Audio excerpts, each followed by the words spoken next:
안녕하세요. 놀이치료사 하찬입니다. 오늘 강의에서는 놀이치료는 왜 필요한가, 그리고 놀이치료의 기본 개념과 주요 이론에 대해서 말씀드리겠습니다. 우리가 아동을 이해할 때 가장 먼저 기억해야 할 것이 있습니다. 바로 아이들에게 놀이는 언어다라는 사실입니다. 성인은 자신의 감정이나 생각을 말로 표현할 수 있습니다. 하지만 어린 아이들은 그렇지 않습니다. 아이들은 슬픔도 분노도 두려움도 놀이를 통해서 표현하기 쉽습니다. 그래서 심리학에서는 이렇게 말합니다. 놀이란 아동의 언어이며 장난감은 아동의 단어일 수 있다. 이 개념을 처음 체계적으로 설명한 사람은 아동중심 놀이치료를 발전시킨 심리학자 버지니아 엑슬린입니다. 첫 번째로 놀이치료란 무엇인가?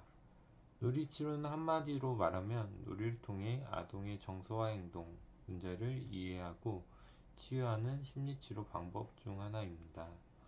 성인 상담은 주로 대화를 중심으로 이루어집니다. 하지만 아동은 자신의 감정을 말로 표현하는 능력이 아직 충분히 발달하지 않았습니다. 따라서 놀이치료에서는 인형, 모래, 자동차, 미술, 역할놀이와 같은 다양한 놀이 도구를 사용합니다. 이러한 놀이 속에서 아이는 자신의 감정을 표현하고 내면의 갈등을 드러내고 심리적 안정감을 회복하게 됩니다. 예를 들어 어떤 아이가 상담실에서 계속 전쟁놀이를 한다면 그것은 단순한 놀이가 아니라 불안, 공격성, 통제 욕구와 같은 심리적 메시지를 담고 있을 수 있습니다. 그래서 놀이치료사는 놀이를 단순한 행동이 아니라 심리적 표현으로 이해합니다. 2. 놀이치료가 필요한 이유. 그렇다면 놀이치료는 왜 필요할까요? 첫 번째 이유는 아동의 감정 표현 방식 때문입니다. 아이들은 자신의 감정을 말로 설명하기 어려울 수 있습니다. 하지만 놀이를 통해서는 자연스럽게 표현합니다. 두 번째 이유는 안전한 심리 공간을 제공하기 때문입니다. 놀이치료실은 아이에게 판단받지 않고 혼나지 않고 자유롭게 표현할 수 있는 공간입니다. 이 경험은 아이에게 심리적 안정감을 제공합니다.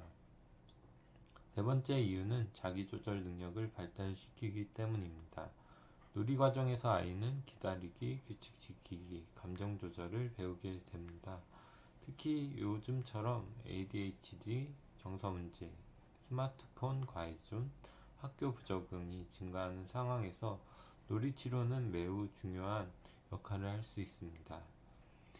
세 번째로 놀이치료의 주요 이론입니다.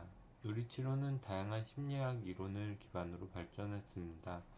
대표적인 이론을 몇 가지 살펴보겠습니다. 첫 번째로 정신분석적 놀이치료는 프로이드의 이론에서 출발했습니다. 이 접근에서는 놀이를 무의식의 표현으로 봅니다. 아이의 놀이 속에는 억압된 감정, 불안, 갈등이 상징적으로 나타난다고 설명합니다. 예를 들어 괴물을 공격하는 놀이, 부모 역할 놀이, 병원 놀이 등은 아이의 심리적 갈등을 표현하는 상징이 될 수 있습니다. 치료자는 놀이를 관찰하고 해석하면서 아이의 무의식을 이해하려 합니다. 두 번째 이론은 아동중심 놀이치료인데요. 아동중심 놀이치료는 칼 로저스의 인간중심 상담 이론을 바탕으로 발전했습니다. 이 접근을 실제 놀이치료에 적용한 사람이 바로 버지니아 엑슬린입니다.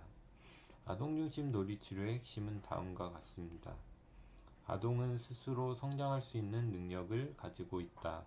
치료자는 아이를 통제하거나 지시하지 않는다. 치료자는 아이를 무조건적으로 수용한다. 그래서 이 치료에서는 이렇게 해라, 그렇게 하지 마라 라는 지시가 거의 없습니다. 대신 치료자는 아이의 감정을 반영합니다. 예를 들어 지금 화가 많이 났구나. 그 장난감을 세게 던지고 싶을 만큼 속상했구나. 이러한 반영은 아이가 자신의 감정을 이해하도록 돕습니다. 네 번째, 인지행동 놀이치료입니다. 인지행동 놀이치료는 아론백의 인지치료 이론과 행동치료 이론을 결합한 방식입니다. 이 접근에서는 생각, 감정, 행동이 서로 영향을 준다고 봅니다. 그래서 놀이를 통해 부정적 생각을 수정하고 적절한 행동을 학습할 수 있도록 돕습니다. 예를 들어 감정카드, 문제해결 게임, 역할 연습 등을 활용하여 사회기술, 충동조절, 분노조절 등을 훈련합니다. 네 번째, 모래놀이 치료는 도라 칼프가 발전시킨 치료 방법입니다. 모래상자 안에서 동물, 사람, 건물, 자연물 같은 소품을 배치하며 자신의 내면 세계를 표현합니다. 이 과정에서 아이의 무의식적 심리가 상징적으로 드러납니다. 특히 외상 경험, 불안, 가정 문제를 가진 아동에게 효과적인 접근 방법으로 알려져 있습니다. 네 번째, 놀이치료의 실제 현장에 대해서 말씀드리겠습니다. 현장에서 놀이치료는 다양한 아동에게 적용됩니다. 대표적인 대상은 다음과 같습니다. 정서문제 아동, 주의력 문제 아동, 학교 부적응 아동, 발달장애 아동, 가족 갈등을 경험한 아동, 놀이치료 과정에서 치료자는 관찰자, 공감자, 안전한 관계 제공자의 역할을 합니다. 치료의 핵심은 놀이 자체보다 관계입니다. 아이에게 가장 큰 치유 경험은 누군가 나를 이해해준다. 나는 안전하다 라는 경험입니다. 마지막으로 정리하겠습니다. 오늘 내용을 정리하면 다음과 같습니다. 첫째, 놀이는 아동의 언어이다. 둘째, 놀이 치료는 놀이를 통해 아동의 감정과 행동 문제를 치유하는 심리치료이다. 셋째, 놀이치료에는 다양한 이론이 있다. 정신분석적 놀이치료, 아동중심 놀이치료, 인지행동 놀이치료, 모래놀이치료. 넷째, 놀이치료의 핵심은 안전한 관계와 감정 표현이다. 마지막으로 한 문장을 기억해 주시면 좋겠습니다. 아이들은 말로 설명하지 못하는 것을 놀이로 보여준다. 그래서 놀이치료는 단순한 놀이가 아니라 아동의 마음을 이해하는 중요한 심리치료 방법입니다. 감사합니다.